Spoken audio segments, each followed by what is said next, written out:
When are more homes coming to the market? We'll answer that today on Frequently Asked Friday.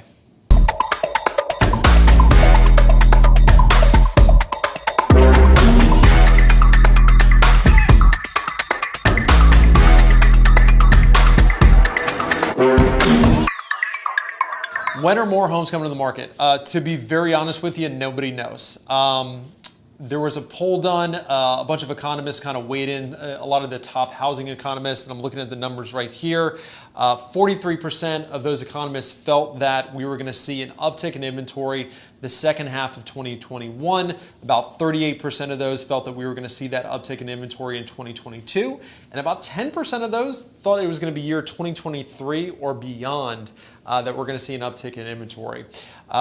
Pretty much all the experts agree that we are going to be in a seller's market for a few more years now. So I wouldn't, even if we see an uptick in inventory, I don't think it's going to be a drastic amount. I don't think we're going to see the market make a crazy change to a buyer's market anytime soon, or at least that is what the statistics and the economists are telling us in this market. So if you're somebody that's just waiting for the tide to change, I think you're going to be waiting for a while. And I think when it does, prices are going to be that much higher and mortgage rates are going to be that much higher. So probably not the news you wanted to hear, but I think we're going to be in this environment for a good while longer. So hope that makes sense. If you have any questions, if you want to disagree with me, throw it in the comments. Otherwise, look forward to seeing you.